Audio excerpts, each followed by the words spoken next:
That's absolutely beautiful. I have to give myself that one. I give you that one too. Hello and welcome to the Hackaday podcast. I'm Elliot Williams. And I'm Al Williams. This is episode 254, AI, Hijack Guy, and Water Rockets Fly. This week in the news, we have the HOPE conference, which is Hackers on Planet Earth, has been announced for this summer. It's usually every 2 years. This is HOPE 15, so every 2 years for 30 years now. My gosh. They used to be located in the Hotel Pennsylvania, but HOPE has moved out to St. John's University in Queens, which is kind of a weird setting for a HackerCon, but they got a lot more space out there. They got dorms you can sleep in. I haven't been out there since they moved, so I don't know what it's like. Tom was there last year. Was it last year? I think so, yeah. Yeah. Tom's a big HOPE fan. I am as well. I just don't make it since I moved to Germany. Tom is in the neighborhood and he will be there covering it for us. It's like the week or two before DEF CON, mid-July 2024. Head on over to Hackaday or straight on over to HOPE and get yourself a ticket if you're interested. Do we have a What's That Sound this week? This is a journey into sound. What's that sound? What's that sound? Yeah, so let's head on to What's That Sound. This is a Guess the Sound week. I have prepared a little snippet of sound for Al and all y'all to listen to. And without further ado...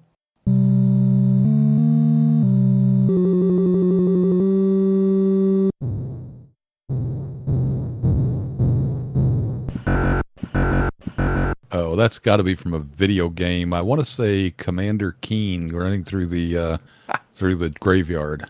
Video game is right. Commander Keen is not quite right.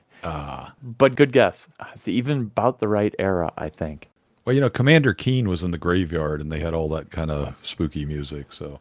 Well, if you know what the sound is, head on over to hackaday.com/podcast. Fill in the form with your best guess and your email, and if you get it right and get picked next week, we'll get you a Hackaday t-shirt, toot sweet. So let's start off the hacks with, well, kind of a piece of news. This was a pair of articles separated by 3 or 4 days. One is Haier threatens legal action against Home Assistant plugin developer, and fast forward 3 or 4 days, Haier Europe eases off on legal threat and seeks dialogue.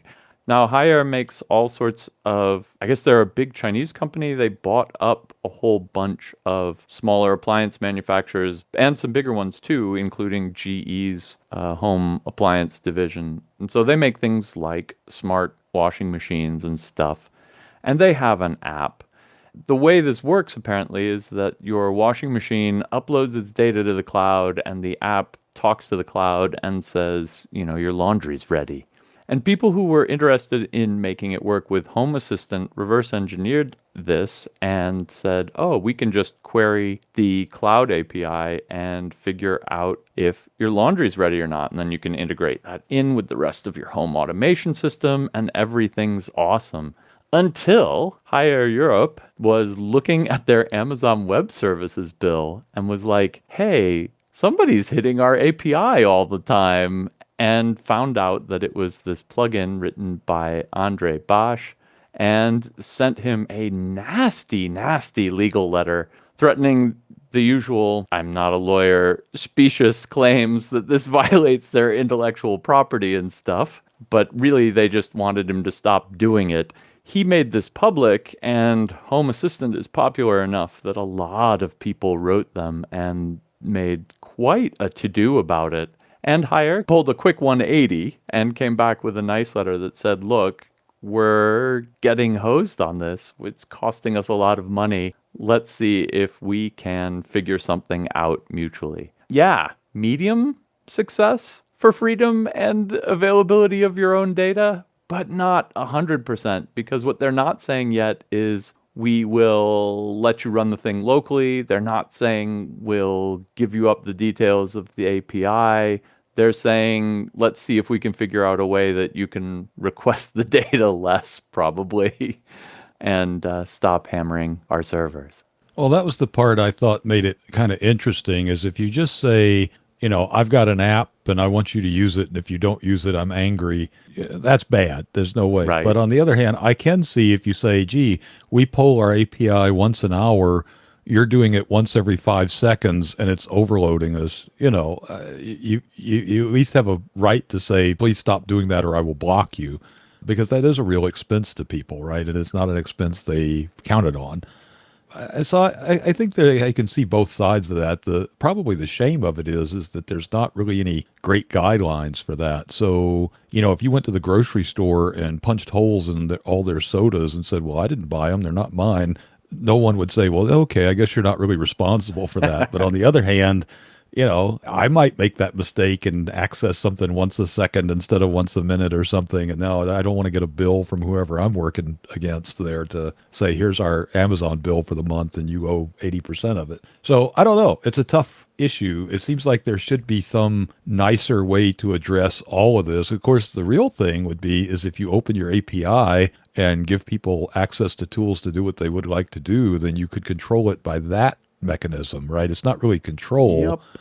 Microsoft Foundation classes to me was the poster child for that. You could do all sorts of things in MFC. I even wrote a book about how to do things that you normally didn't think you could do.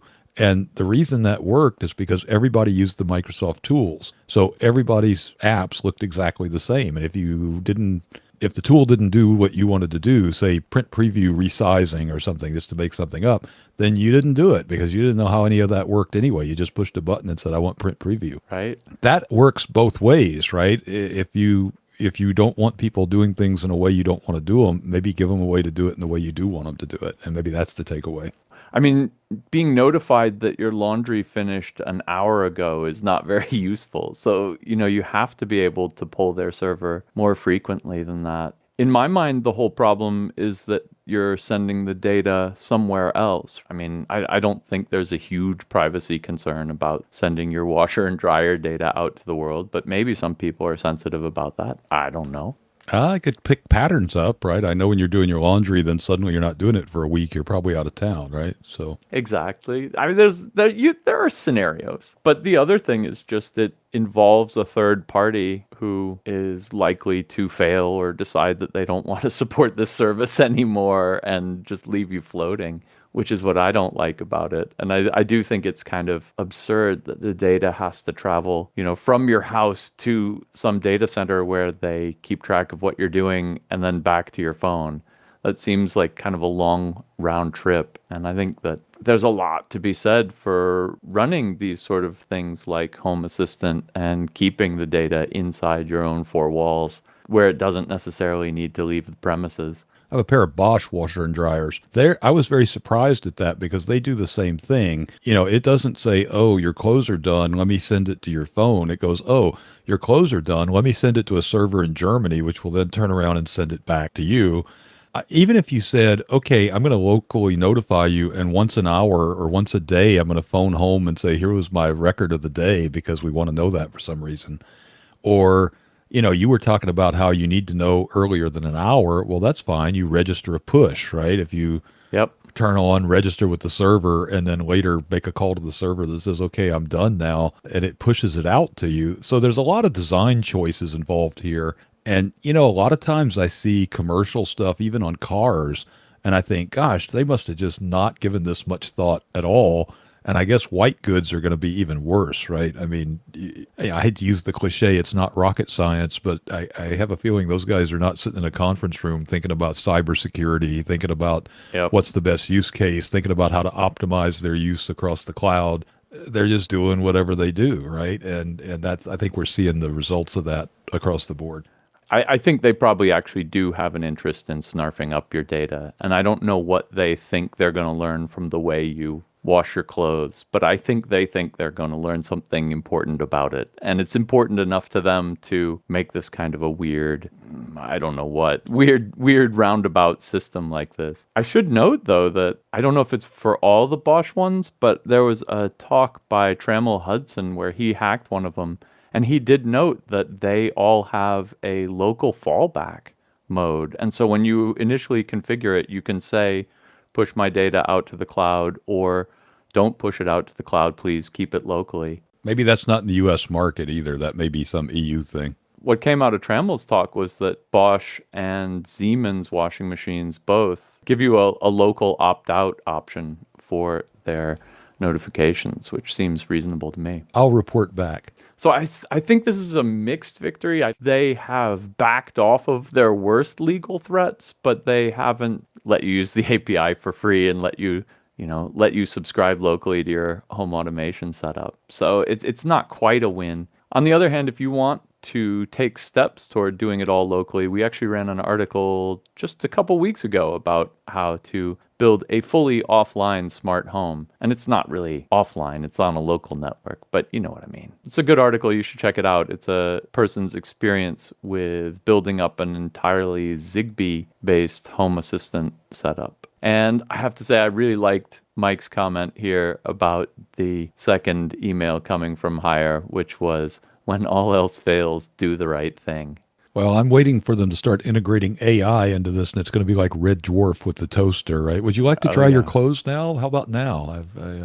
I really would like to dry some clothes, if you're familiar with Red Dwarf. My first pick for the week, Alexander Kalinick, I'm probably mispronouncing that, and I apologize in advance, had a very interesting 5-question C test, and, C being the programming language, and the title of it was, do you think you know C, or something like that. I don't want to give the answers away. It was very nostalgic to me because years ago I worked for a company, we were hiring C programmers, and we had a 3-question test that was oddly similar to this one. It wasn't exactly the same, but it was very much the same sort of thing, and Maya wrote it up. One of the things that's interesting, and I think is what I wanted to talk about this week, is these tests have kind of a mixed reasoning behind them, because on the one hand, obviously, I don't think I'm giving anything away to say it would be a trick question.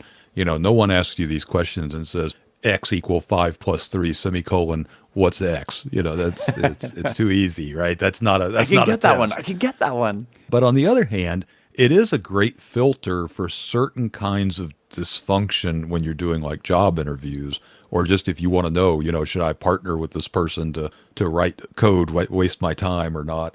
But on the other hand, they usually rely on horrible features of the language that are either super obscure or not well defined, and in particular, perhaps not defined evenly. Well, okay, so the answer to all of them is, I have no idea. And it all bases on things where you say, well, I've done this thing that's really clever and it works on my PC, but when I go to some other platform, it will break. So therefore, what size event? Oh, it's 4 because in my platform, it's 4. Well, it's not 4 everywhere. The poster child for that, I had an HP 1000, which that'll show you how old I am, that had a C compiler, which was very rare for those machines. Those machines were word-oriented, kind of like a digital equipment or data general computer. So they didn't have the concept of a byte. And as a result, your character pointers had to be weird. And so casting something from a character pointer to something else changed it. So it wasn't like, well, the character pointer's 5, and when I cast it to an integer pointer, it's still 5. No, it was like it's 10 as a character pointer, but it's 5 as an integer pointer. And I had code that forgot to recast a pointer back to char pointer before calling free, because back then you didn't have void. And free was just quietly failing because it returns nothing and you don't have exceptions in those days, right? So next thing you know, they're running the data every week. It's fine. They go run it for an entire year's worth of data. They call you and say, hey, your program's crashing. You're like, oh, that's ridiculous. It's been running for a year. Turns out you're just leaking memory, and you have enough memory that it doesn't show up until you try to do a year's worth of data. And it's all because Free's just going, well, I don't know what that is, but it's not one of my pointers, so goodbye. So it's those kind of behaviors that get you. Yeah. But to play the other side of the street, I have seen people, like I say, I've given a similar test probably hundreds, if not, almost 1,000 times. You get people that sometimes can just quote the C standard or whatever you're interviewing for. I can tell you what page in the K&R book it's in, and this is and then when you actually sit down to write code, or in many cases debug code, they can't do it. So just having the book knowledge of what the behavior is isn't always a great indicator. It's frequently a great indicator. But I think sometimes the real question isn't, do you get the answer right? It's more, how do you approach the question? So one of our questions that wasn't on this test was about casting data. By that time, you would have gone through the first couple and said, okay, assume these sizes. How would you write this cast? I had one guy, he had done super well up to that point, and he goes, well, I can't remember. There's a function called, I think it's called cast. And, you want to interrupt them and say, do you think we don't know the answer to these questions? We just are saying, hey, this guy seems smart. Let's ask him this. It's been puzzling us for years, And so that's always a good indicator that you're not going to get hired by me.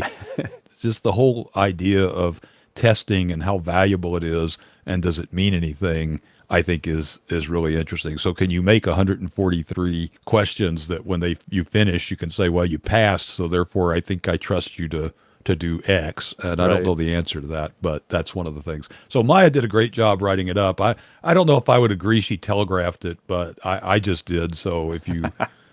I guess we should have prefaced this with spoiler alert. If you want to go take the test, stop here and go take it and come back. So my problem with all of these is that for me, the right answer is not what the right answer is, but the right answer is how to avoid being in these situations where it's hard to tell what the right answer is in the first place. So some of these are based on what's the size of a character, an integer, a short integer.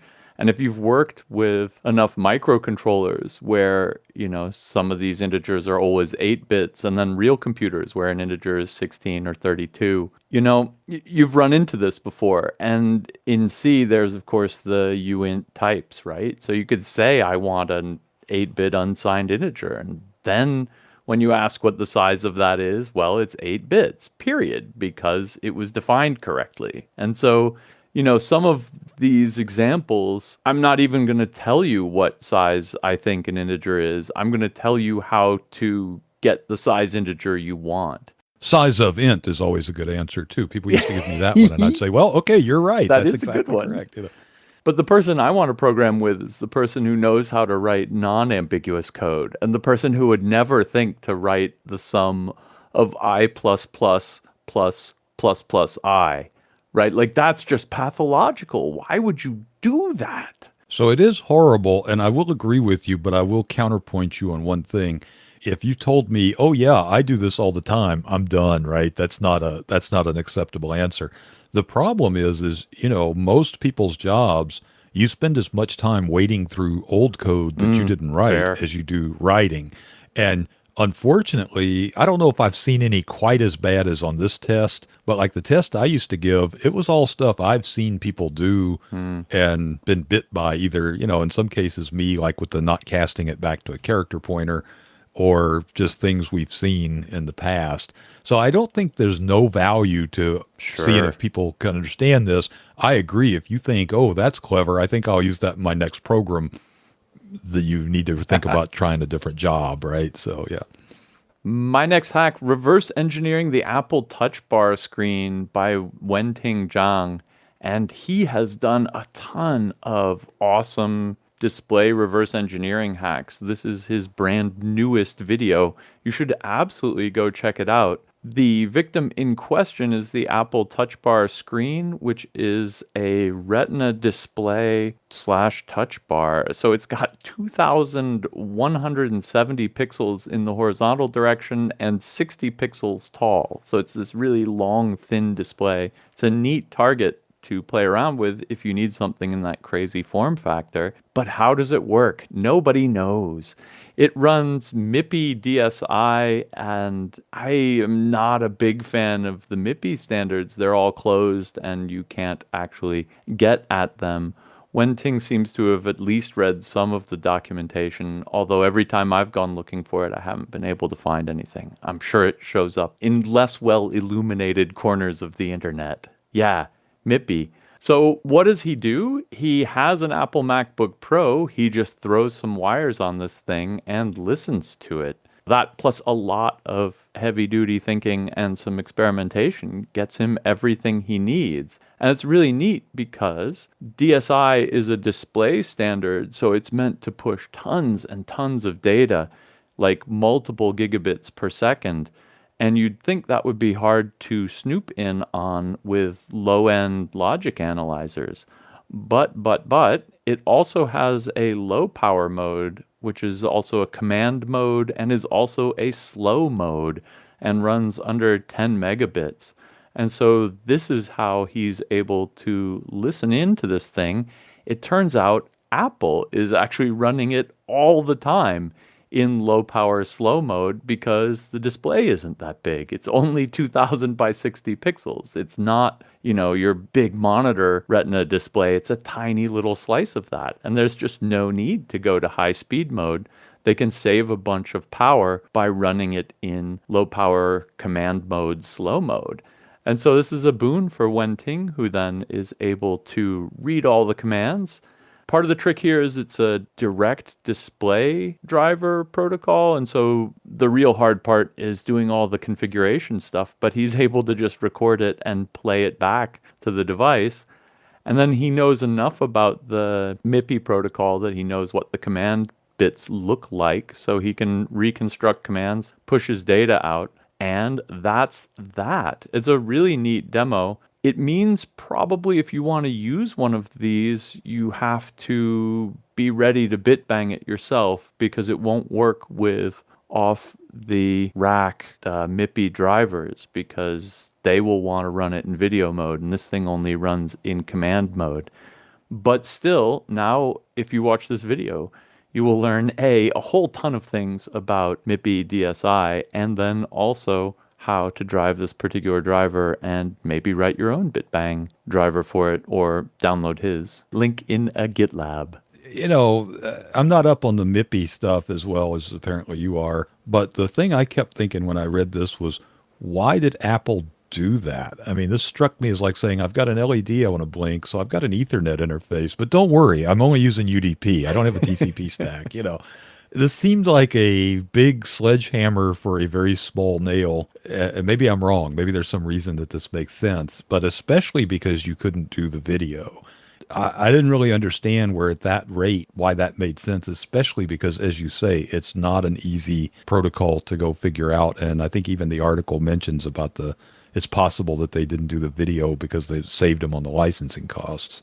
So that was the part I didn't really understand. It was very impressive work on the part of the hacker, but what's Apple thinking? I can't figure it out. Well, I think there's a little bit of a misunderstanding here. And actually, Wenting does say that it only runs in this slow mode. But you have to understand that's slow only compared to a display that's got, 4 million pixels it needs to refresh, right? And it actually can do video playback at 60 FPS at this resolution. It's no problem, even in command mode. But then that really does beg the question, why would they do it? And I think the answer is that the full MIDI video spec requires 3-volt signal levels and a clock. And this one lets you get away with I think he said 1.2 volt logic level and no clock line. So it lets them skimp on a couple lines and run the thing using a lot less juice. Maybe that's why they did it. Only Apple will know.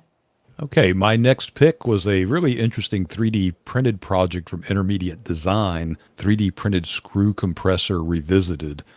And, I've often said I could not effectively write without a computer. If you put me in front of an IBM Selectric, which I happen to have, by the way, and said, write blog articles, write, whatever, I'm way too unstructured to just get it right on a typewriter. And I think 3D printers are a lot like that, too. I can do things with a 3D printer that you would never have the patience to do with a machine shop or a woodworking shop or whatever, because you'd have to say, oh, well, that didn't quite fit. Let me do it again. Oh, that's another 5 days of work. Well, here it's, I'll make an adjustment in CAD, push a button and go. And I think Intermediate Design would sympathize with that statement. He had tried to put together a screw compressor some time ago, and he wasn't very satisfied with it. It didn't have good seals. There's actually a video for that. It's 8 or 9 months old. So he decided to try again. And not being an expert in that field myself, I was kind of surprised. I guess the rotor design of that to where they mesh and don't leak and, hold compression is this giant science. And there's patents on it. And there's all these, this design is 0.005% better than that design. So he found some public profile, and that was actually part of the interesting part of the story. He found some public rotor profile, used a Python script to go grab the right parts of it out so that he could get that profile with a low resolution because it was wasteful to have this high resolution and then you're going to 3D print it anyway.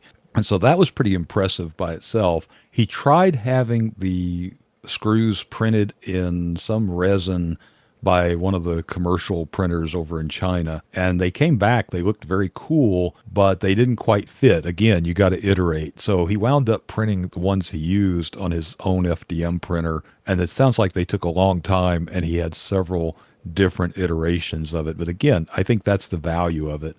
You know, you really do care if those screws mesh together correctly. And again, you had to have seals and everything else to make. So I just thought it was a really interesting look into a real piece of engineering done with a 3D printer that wasn't some $50,000 commercial printer. Well, I don't know. The one that he got from China may have been off a $50,000 commercial printer, but that one didn't even work. It's also super impressive because the thing makes a buku noise, and according to him, it's even noisier in person, that he had to have hearing protector, that microphone wasn't picking up all the noise. And it looked pretty dangerous, and he even says on the printables page, the compressor is extremely dangerous. Do not actually use this. Use this desktop model. But it looks like if it flew apart, it would probably do some damage to somebody or something. So that was kind of... I just thought it was an interesting look into something you'd normally see done in a very high-tech machine shop. Now, is it practical? No. You're not going to use it for something real, but what a glimpse into that kind of design and doing that much 3D printing.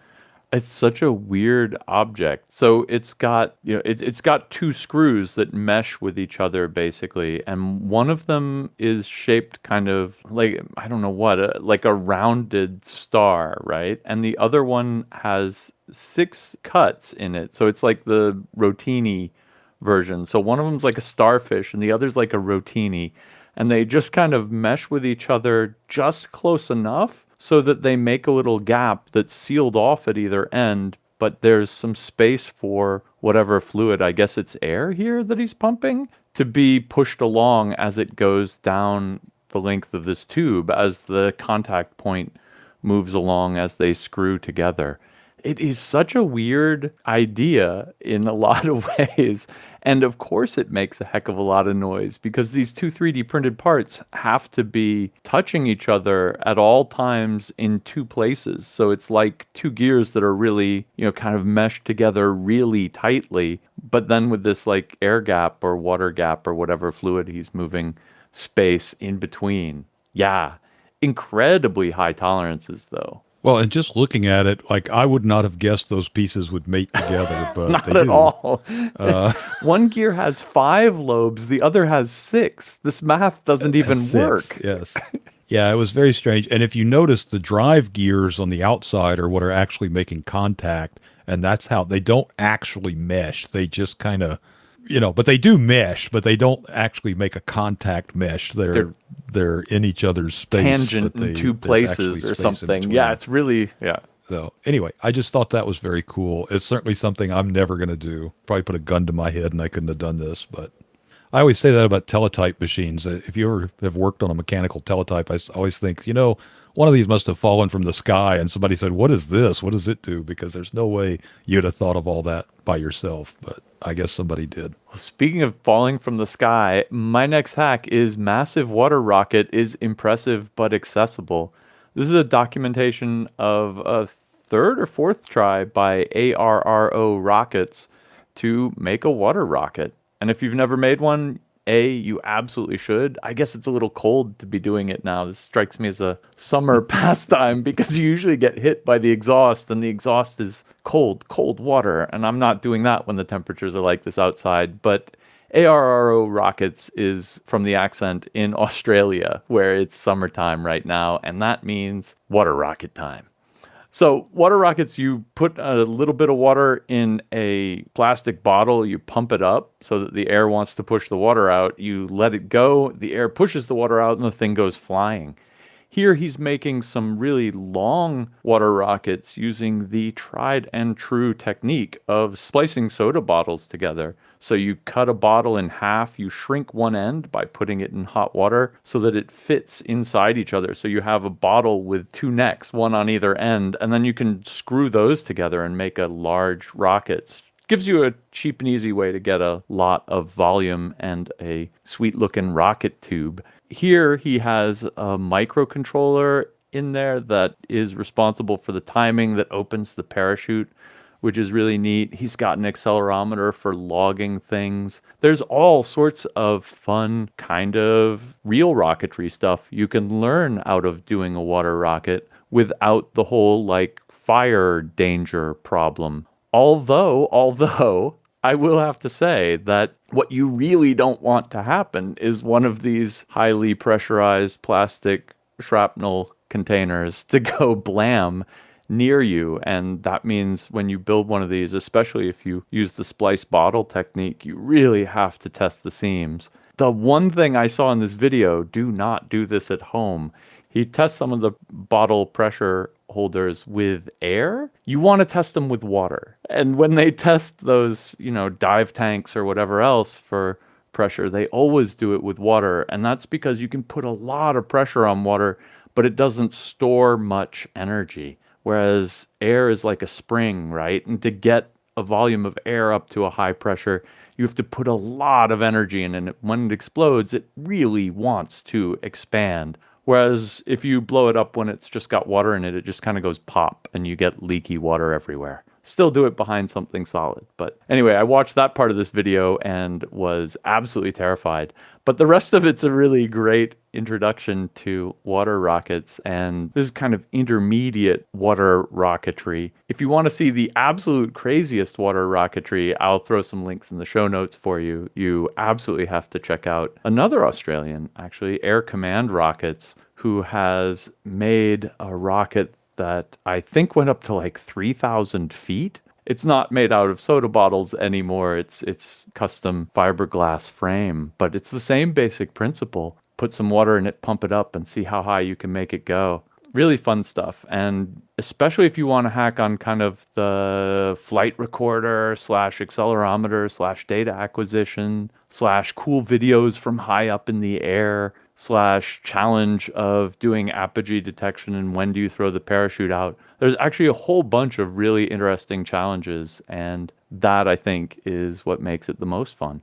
Yeah, this may be my summer project, Elliot. I don't know. When I was a kid, we would get these toy rockets. I don't know if they probably don't make them anymore because I'm sure they were super dangerous, but they always had like a clear plastic nose and like a white plastic bottom. You filled it with water. You mated it to this little hand pump that looked like a tiny bicycle pump. And you just pump it with air until you just couldn't go anymore. And then you'd release it and the thing would just fly like a bat, right? Just zoom. Nothing compared to these. This looks like fun. I was thinking, carbon fiber, maybe, get something lightweight, but that would hold a lot of pressure. There's also, like you say, there's a lot of things you could do to experiment with this. I don't think anybody's ever done anything like this for commercial purposes, but it makes you wonder, right? Is there any use case for this that you might say, we could do that for atmosphere sounding or something? I don't think they do, but it'd be interesting to know if anybody's ever done that. So do you think the density of the liquid matters? Like, could you put, I guess it's hard to come up with too much that's denser than water that you'd want to spray out the back end of a rocket, though. But even like salt water is denser, right? So could you load it up with salt water? I don't know. Air Command Rockets experimented with this. He's been making all of his experiments public for the last basically decade. And he did some where he mixed flour in with the water, I think. And somewhere he mixed like small pellets in with the water. I've forgotten what it was. It was maybe rice or something. I mean, it wasn't anything with the idea you're thinking of. Just, can you throw more mass out the back so you get more thrust? Yeah, it's really neat. There's all sorts of optimizing you can do here, like the rate at which it launches, and there's kind of optimum nozzle diameters and shapes and etc. It's real. It can end up being real science for the price of a bike pump and some old water bottles.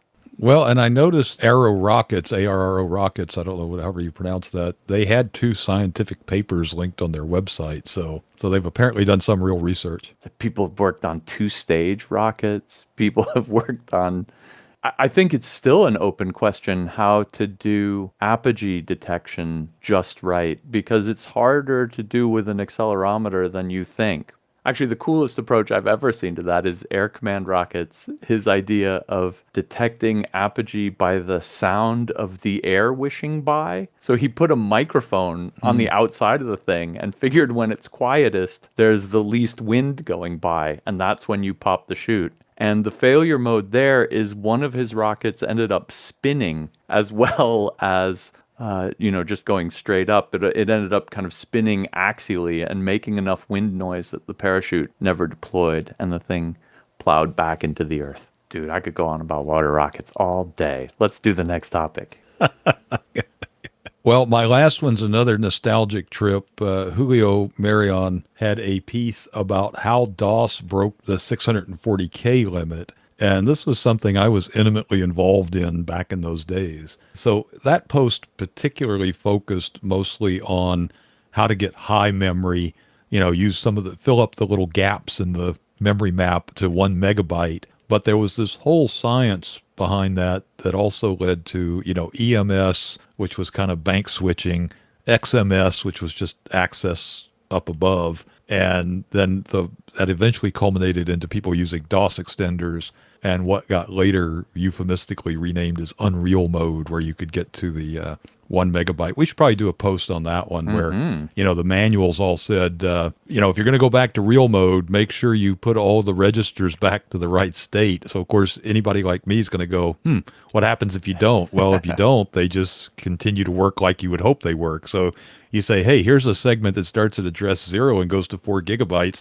Now switch to real mode, and there you go. You've got a segment that addresses 4 GB in a flat way. So it was kind of a weird time because it was all horrible, right? I mean, none of that was good stuff. Tools weren't good for it, but it was interesting because you really could make some significant impact by just literally hacking on the Intel processor. Nowadays, I think it's a little harder to get in there, although we do occasionally see people coming up with undocumented instructions, which may or may not have much utility, things like that. To give you an example, though, of how bad this is, the post mentions that the 8086 had a 20-bit address bus.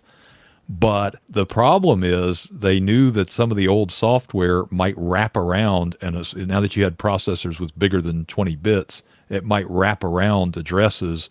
So they actually, by default, would gate A20 off the bit above the 20-bit address bus, which is A0 through A19. So they gate A20 off. So if you went into protected mode and wanted to use extra memory, the first thing you had to do was figure out how to turn that bit back on. And you say, well, so what? There's got to be a way to do that. Yep, but lots of computers did it different ways. So I know of at least 4 different ways that worked. The Intel inboard had one way, a standard PC had another way, Compaq had their own scheme, and I think there was at least one more. I want to say Packard Bell or Franklin or somebody. They all had their own methods of doing that. So from a normal person's point of view, you didn't care because the only thing that needed it was the BIOS, and they provided the BIOS also. But if you were doing it yourself, you had to go figure out, okay, what machine am I on? How do I turn A20 on this machine?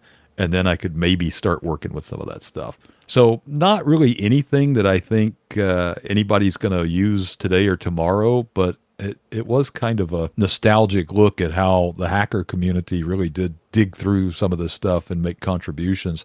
And for years, those contributions continued. So, there were all the high memory drivers and EMM 386 and all that. A lot of that work came from things that had been published by the community. It was not Intel, doling out generous information. It was people reverse engineering.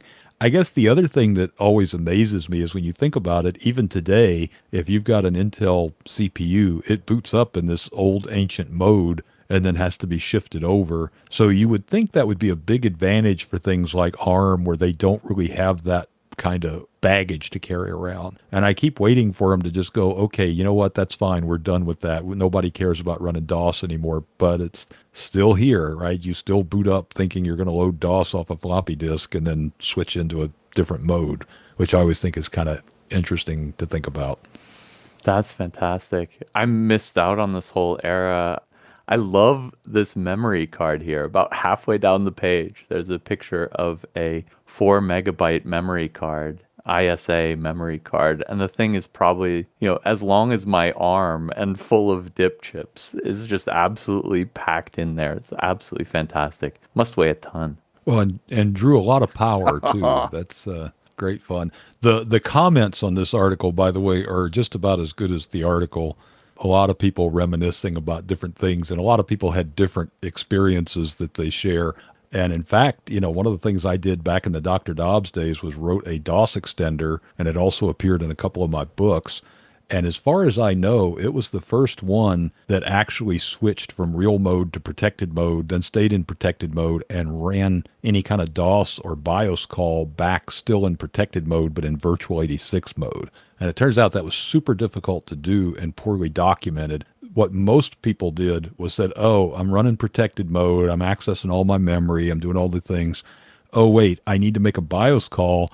I'm going to poke a byte into the CMOS RAM and cause myself to reboot. And the BIOS is smart enough to go, oh, I've rebooted. Oh, look, that byte's set. I got to go to real mode, do this thing, and then go back to protected mode, back where I came from. So that's 2 reboots, right? And that was the only way to do it. So it wasn't the only way to do it, but it was the easiest way to do it. And of course, the performance of that was heinous, as you might expect. Yeah. But so Prot was the first that I know of, DOS extender, that actually said, okay, no, we're going into protected mode. We're staying there under all circumstances, and we'll use the V86 mode. And that actually spawned a couple of commercial products. A lot of that was a big thing in its day, right? So anyway, so that's another thing to look at is the comments on that article. There's quite a bit of information from different people there. It was a simpler time, but I don't know. Sometimes I miss it, and sometimes I don't. All right, my first quick hack comes from Maher Lagha. This is auto-feeding CNC lathe, cranks out parts all by itself. It's a really cool machine. It feeds round wooden dowels into a lathe, cuts them into little honey dripper spoons, drops it out, and then feeds the next dowel in all by itself. It's just a really fun thing to watch. And maybe it'll give you some ideas if you need to do something similar, either for machining or even 3D printing. Next up, Krusty, the story of the Mac SE that could. This thing is so bad. You have to see the picture of the shape this was in when Rad Racer 203 brought it to CJ, who got this thing back to life. This is good reason its nickname is Krusty. Marcus Bindhammer, this unique flip-flop uses chemistry and lasers, is about a particular chemical. This one's called spiropyran, which changes color depending on what color light it's exposed to. It looks white, you hit it with a UV laser, it turns blue, and then you hit it with a red laser, it turns back to white again. And he uses this to kind of make a 1-bit chemical memory. And last up, the giant Lego you always wanted to play with are Lego-shaped snow bricks done by the Veranda Vikings.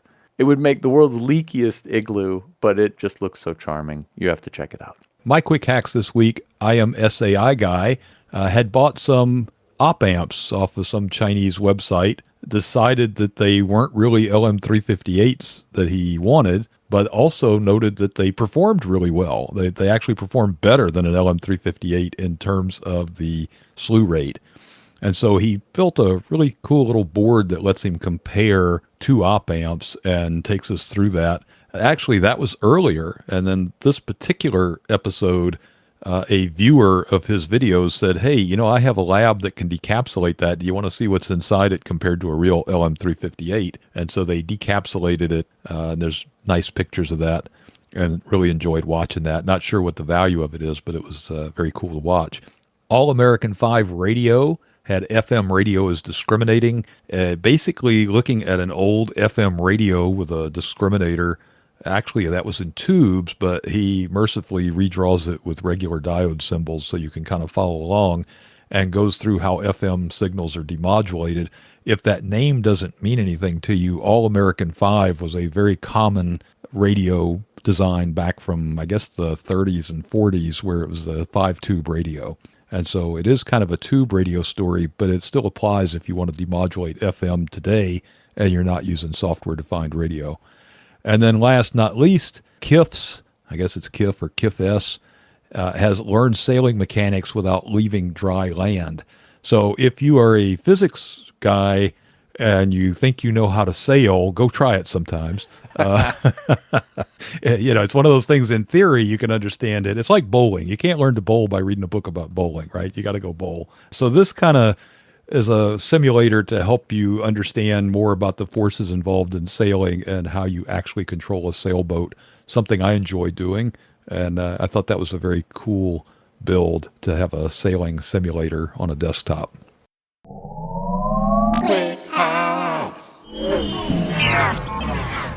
All right, that brings us to our can't miss articles. These are long form pieces written by our fantastic Hackaday writing staff. This week I wanted to pick Maya Posh's Human Written or Machine Generated Finding Intelligence in Language Models. And this is kind of a neat summary of the state of the art in trying to detect whether a piece of text is written by a person or written by a large language model. A lot of the algorithmic tests that people use to try to tell machine learning text from human generated text use statistics. And so you're trying to look at the output of this model that's basically trained on a whole bunch of human text and is a statistical model itself, using statistics to figure out how it's different from the statistics of normal human people's writing. Even on its face, the idea of doing that sounds kind of far-fetched to me. But when you read AI-generated text, sometimes it's just not very deep, and then sometimes it actually just stops making sense. That's where you can tell the difference. That's where a human reader could maybe tell the difference. But then you run into the problem of how you turn this into an automated test. And if we can't make an actually artificially intelligent computer, how can we make a test that discriminates about intelligence? I think it's a really great and really neat question. On the other hand, what's also fun to see from this is that something like 35% of humans don't pass the Turing test, in the sense that when they write some text, somebody else assesses it as being computer generated. But computers are on the flip side of that coin, where their success rates are about 35%. So at least when humans are doing the grading, we can tell the difference. But it's so far proved very difficult to make an automated procedure to tell the difference. And I think there's something fundamentally wrong with the way the question's being asked. Can you make a statistical test to detect against a model that's based on random draws out of human text? I don't think you can. Did that make sense? It's one of those things. I think it's coming whether we like it or not, right? So I could describe a lot of things like that. I always wonder, I keep thinking of the Voigt-Kampf test off Blade Runner, but I don't think you can do that with static text. But maybe that's the new Turing test, is start talking to the AI about, briefcase babies or something and see if it reacts in a weird way. But the static text thing is really important, especially for academics. Yeah. It's going to really, was that dissertation written by an AI or not? And what has been interesting to me, I've recently went ahead and forked over my money to get access to the latest OpenAI stuff, and their stuff has gotten significantly better. We see a lot of press releases and stuff that you read, and you can just tell just from the word choice or the cadence, but it's getting less easy to do that. And I'm not sure you're ever going to make 100%, sure. Right? It's just not, the amount of progress they're making there is probably faster than the amount of progress people are making on trying to read it. Humans guessing has always been fraught with peril. I occasionally unsuccessfully write fiction, and I've never been able to publish any fiction, but occasionally I'll write fiction. And I've been in one of these groups where you trade stories around with different people, and you read theirs, they read yours. And it's amazing how often I'll have something with a military background, and I'll have one reviewer go, well, you obviously were in the service, because I was in the Air Force, and what you described is exactly like what it was really rang authentic. And then the next person would say, you're obviously a poser. I was in the Air Force, and this is nothing like what it's You're obviously just watching war movies and you think that's how it is, but it isn't. It's like, wow, one of these people is dreadfully wrong. I don't know which one, but one of them is wrong. A lot of times, I think, especially with fiction, people tend to see in it what they want to see Yeah. in it. And I suspect that would be true looking at this, too. If I'm predisposed to think it's a person, or if I agree with the sentiment, or, probably a lot of other factors that may cause you to erroneously put more weight on it being a human than if it's saying something you don't like, or if it's using words you don't know, or, again, probably other factors. So I'm not sure humans will ever be reliable at that. Whether machines could be or not, I don't know. You have to wonder if, just like they make them fingerprint copies so you can tell where copies come from, or fingerprint typewriters, maybe that's going to be the new thing. Is there's some way they're going to have to weave, by legislation, you're going to have to weave something into the AI generated content so that somebody could come in and say, oh, wait, we can prove that was AI generated by this engine on this date or something. Ooh. But that's probably a science fiction premise right That's there. an So, awesome there you go. science fiction premise. I like that. Of course, people aren't perfect discriminators either, and that's worth noting as well. And honestly, sometimes I just read text and I'm like, this is super boring. I can't tell if it's written by the blandest AI in the world or just a really boring person. And at that point, I don't care either. I just I close that website and move on to the next one. Whether it's written by an AI or a person who writes like an AI, I just don't care. But your point is, of course, that it does matter for things like grading essays in high school, college. And that is an interesting problem that I think that's kind of the real application of this is if you actually care that the text is human generated. I think I don't really all that much. And you said I'm anti-AI. I'm not 100% sure I am. I just haven't seen I think the stuff I see coming out is just kind of lowest common denominator. But that said, it's absolutely incredible. Like 10 years ago, this level of text generation was not possible. So it's absolutely fantastic that it's happening at all. And here I am complaining that the dog telling jokes is telling bad jokes, right? I'm not going to go see that dog stand-up comedian. He tells stupid jokes. Yeah. And he's standing up, so that's pretty impressive too. Yeah. You ever get that where you're shaking water off yourself? And yeah. I don't know. I think it's interesting, though, that it's not just academia. That's the obvious use case, especially because students are typically lazy and, they want to shortcut through the work, especially on courses they don't care about, right? And I was the same way. You're an engineering major and you don't want to write the history term paper. So if I could have gone to ChatGPT and said, write a paper about Napoleon and his impact on silk futures in the Netherlands or something, then sure, I'm going to do that all day. But think about all the other cases where you would like to know if you're getting something from a real human being or not, say political campaigns, or look at the Sports Illustrated fiasco, which you could argue that maybe doesn't matter, but some things do matter. If you're reading advice about income tax preparation, you probably want a human being to have written that, not a machine.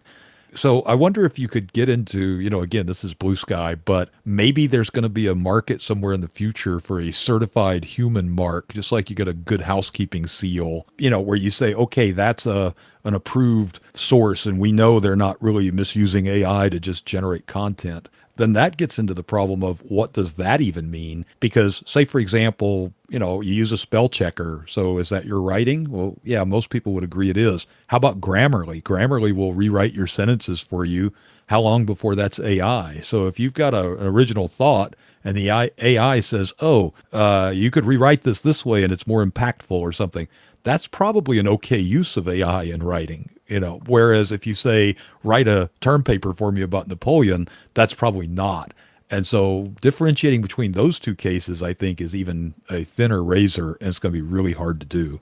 Where does it go from me accessing assistance in writing to it writing it for me? And that's a big difference. That becomes a super gray line when you bring the law in because the Patent Trademark Office has decided that computer generated content is not copyrightable. And so if you have AI generated text, you can't claim ownership of it in the same way you could if you did it yourself. And so that might be a really interesting application of these tests, is to figure out if there'll be a court case someday where they're like, this is absolutely clearly AI generated text, so I'm not infringing it by reprinting it. And that'll be a fun one. There might be a market for saying, here's a seal of approval that says Hackaday is not written by AI, But this brings us back to the oldest problem in the world, which is this source of information reliable? And this is not something that has anything to do with AI.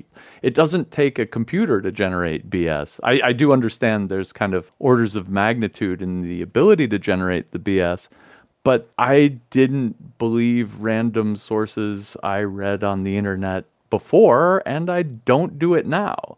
Trust is a super important thing, and it takes a long time to figure it out. And well, we were talking about that yesterday, that there's no new crime, right? It just moves to the internet. I think it's the same thing here. You're right. I don't always just open up Twitter or a magazine and go, oh, whatever it says in here must be true.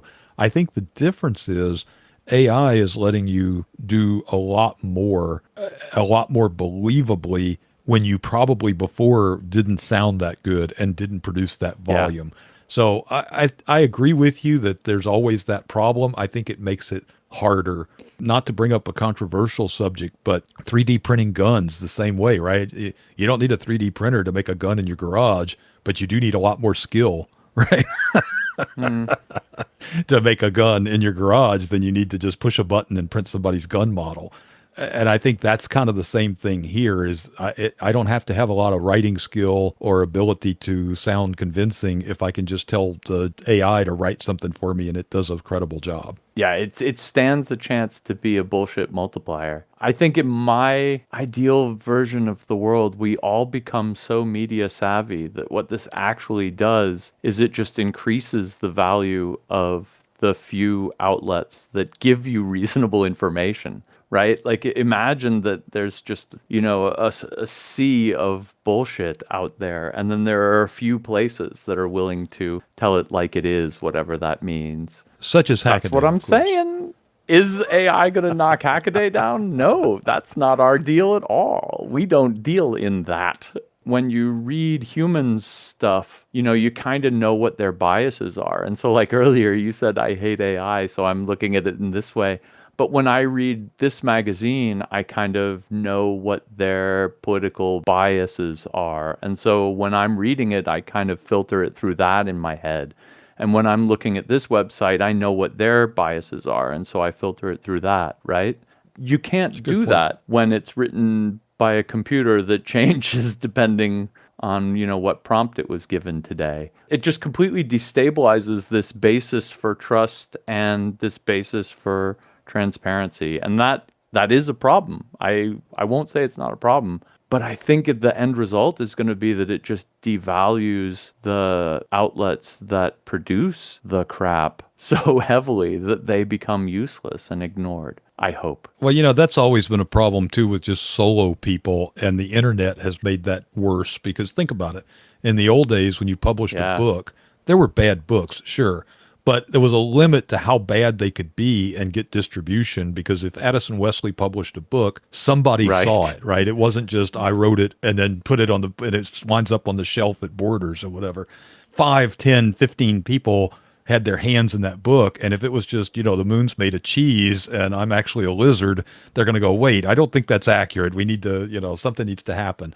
Now you can write that, put it on Amazon, and it's to a world market. And if you go promote it correctly, you can sell a bunch of books. So it's not necessarily a unique AI problem, but certainly AI is not going to make that better. Maybe my optimism is unfounded, because if you were a flat earther in 1980, you were insane. And if you were a flat earther in 2014, you were totally on vogue. So yeah, maybe my optimism is misplaced. Touche. Well, if it weren't for that, how are all the people in Australia not falling off the earth? That's flat earthers who drive their car around using GPS is all I could say. Exactly. Well, my pick this week was Christina Panos's D.B. Cooper case could close soon thanks to particle evidence. And I got to tell you, I'm not a true crime guy. I don't watch all that on TV. Obviously know who D.B. Cooper is. What interested me was Eric Eulis has been just attacking this on his own recognizance, basically, for years, very obsessively, apparently.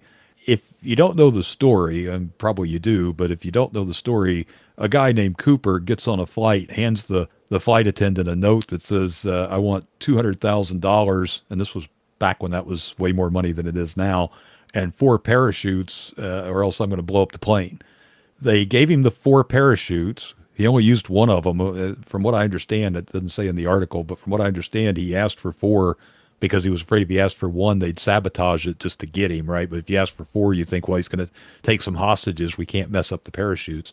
He jumps out of the plane with $200,000, and then they never find him. And they found very little. I think a kid found a suitcase with, I don't know, $3,800 in it or $5,800 in it, abandoned somewhere, and they matched the serial numbers. But other than that, there's been no real evidence. So it turns out, though, that one of the things he left was a clip-on tie from J.C. Penney's. And the J.C. Penney tie had a clasp on it that can be adjusted. And they also found a bunch of particles on the tie tack. When they analyzed the particles in 2013, they found out that it was very high-grade stainless steel, aluminum, and titanium. And that's kind of a weird mix. And in particular, there was a very high-grade aviation aluminum with stainless steel impingement, and that was really hard to do. It's something very specific. And at that time, only one company in Pittsburgh called Crucible Steel was doing that, and they had patents on it. The idea is, well, obviously this guy must have worked at Crucible Steel, and we know when he worked there, so who is he? And so they've kind of narrowed it down, and they think it's this guy named Vince Peterson. He was one of only 8 engineers employed in those years, and the 8 engineers wore ties to work, but the rest of them did not. So they think it was him, although apparently he's passed away, but he actually had written a paper about the effects of salt on titanium, and there was also some of the salt on the tie as well. So it's not looking good for Mr. Peterson. Posthumously. Although I guess 20 years later. Yeah, you are innocent until proven guilty, but posthumously he looks pretty guilty.